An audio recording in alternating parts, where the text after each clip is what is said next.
Demos gracias al Señor, demos gracias por su amor.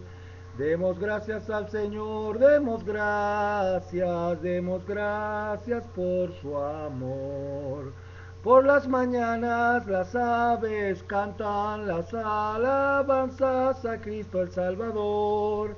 Y tú, mi hermano, ¿por qué no cantas las alabanzas a Cristo el Salvador? Gloria al Señor, buenas noches para todos.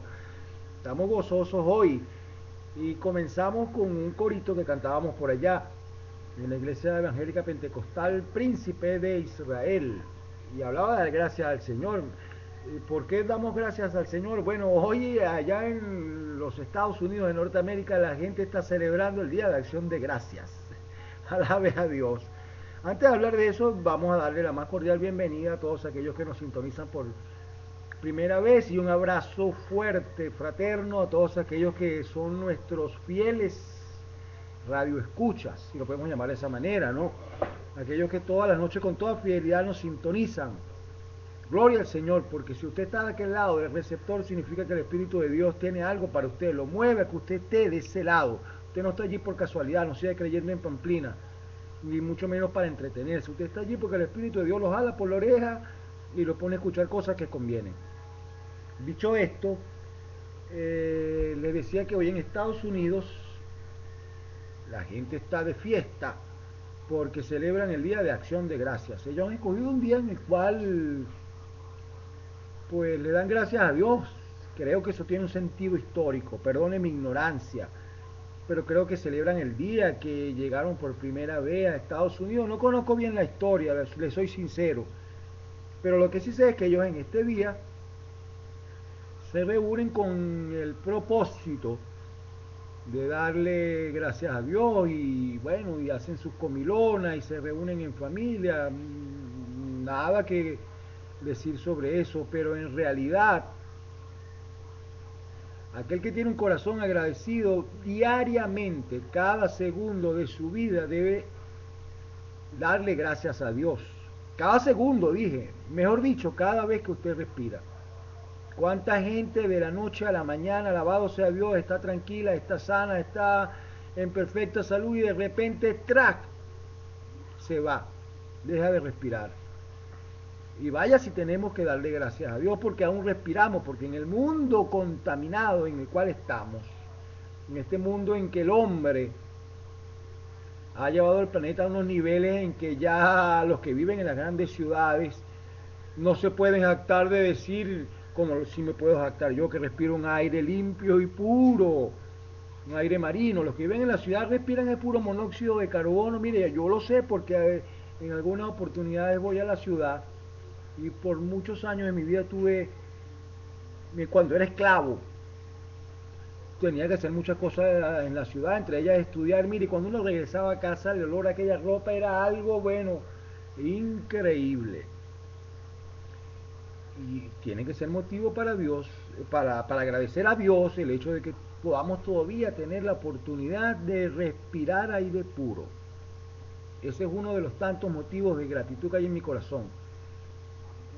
Por allá en China la gente tiene que salir con máscara de oxígeno, no se lo pierda usted, con máscaras de oxígeno.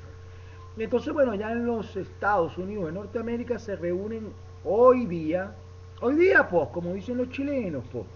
Los chilenos dicen hoy día ya en los Estados Unidos, pues, están celebrando el Día de Acción de Gracias y se reúnen allí, usted sabe, y los que son cristianos, pues, me imagino que para ellos tendrá un significado más especial porque ellos sí están plenamente conscientes de que deben estar agradecidos a Dios. Y hoy vamos a hablar de eso, de la importancia de tener un corazón agradecido, un corazón limpio, un corazón puro, un corazón como el de Cristo, un corazón que constantemente está dando gracias, gracias, gracias. Y hablando de corazón puro y de corazón limpio, me vino ahorita a la mente un corito que cantaba una hermana muy amada, la cual tengo años que no que no veo ni sé de ella, pero sé que todavía vive. Y si Dios me lo permite, lo voy a volver a ver en cualquier momento por allí. Y ella cantaba siempre cuando la pasaban a cantar un corito, una canción allí en el templo. Cantaba siempre la misma canción, el mismo corito, la misma alabanza. Dame un nuevo corazón, Señor, un corazón para adorarte, un corazón para alabarte. Dame un nuevo corazón. Y después por allá decía que sea limpio como el cristal, dulce como la miel. Un corazón, Señor, como el tuyo. Alabado sea Dios. Bendito sea ese momento en el cual podamos decir con toda certeza, con toda confianza, que tenemos un corazón como el corazón del Señor. Como lo tuvo el rey David, el hermano David, cuando el Señor le llamó de allá, cuando estaba pastoreando ovejas, lo primero que vio de él fue su corazón. Y el Señor dijo del rey David que tenía un corazón conforme al suyo. Alabe a Dios. ¿Qué habrá visto el Señor en el corazón del rey David para elegirlo y además después establecerlo como rey de Israel? Y hoy nos vamos a pasear por un pasaje de la Escritura en el cual el Señor se encuentra con unos leprosos. Cosa terrible para aquellos días. Fíjese que en los días modernos todavía existen leprocomios. En una oportunidad tuve la bendición de asistir a un leprocomio ya en el estado Vargas, aquí en la República de Venezuela, con unos hermanos. Mire, eso era tremendo. Yo nunca me imaginé que todavía en el siglo pasado, porque eso fue en el siglo pasado, 1999, por allá, como estuve con estos hermanos, entramos a ese leprocomio terrible. Gente en condiciones verdaderamente que usted no se puede ni siquiera imaginar, pero vimos allí también la gloria de Dios porque entramos, los demonios se manifestaban, oramos por aquellas personas y tuvimos hasta la oportunidad de ver una cosa tremenda, ver a uno sanarse mientras nosotros estábamos allá. Y eso aún en los días actuales existe, pero en la época del Señor Jesucristo, tener lepra, eso era algo, hermano querido, que lo condenaba a usted para siempre. Era usted considerado inmundo. Lo echaban fuera de la ciudad y allá usted no volvía a tener contacto si era casado con su esposa, si tenía hijos no volvía a ver a sus hijos, usted era rechazado por toda la sociedad, era una persona inmunda, nadie se le podía tocar, se le hacía acercar, ni mucho menos tocar, y la gente casi que ni hablaban, o sea, usted estaba prácticamente condenado a muerte, fuera de la ciudad hasta que le llegara su hora. Y fíjese que si usted revisa las escrituras, va a encontrar que el único personaje antes de la aparición del Señor Jesucristo que fue sanado de lepra fue uno que llamaban Naamán el sirio. No sé si usted conoce la historia, en otro programa le prometo que vamos a hablar de eso. Naamán el sirio, allá cuando una sierva lo manda allá donde el profeta Eliseo, y el profeta Eliseo lo manda que se sumerja 7 veces en el río Jordán. Y cuando salió de allá del río Jordán, dice que su piel era como la de un niño. Y ese es el único episodio donde usted encuentra, antes de la aparición del Señor Jesucristo, carnalmente quiero decir, porque Él estuvo siempre presente, Él es Dios, Padre, Hijo, Espíritu Santo, los tres son uno. Y entonces, aunque Él no estaba presente carnalmente en el Antiguo Testamento, pues Él siempre estuvo allí. Y con Naamán sucedió algo maravilloso. Se sumergió 7 veces en el Jordán y salió con la piel limpia como la de un niño. Ah, por cierto, por ahí también hay un corito. Hoy estamos con deseo de alabar a Dios, que cantábamos allá en los bautizos, cuando los hermanos se bautizaban. Y hablaba precisamente sobre Naamán. Y el corito decía: las aguas del río del Jordán limpiaron la lepra de Naamán. Las aguas del río del Jordán limpiaron la lepra de Naamán. Si tú te lavas en la sangre de Cristo, la sangre de Cristo te puede limpiar. Si tú te lavas en la sangre de Cristo, la sangre de Cristo te puede limpiar.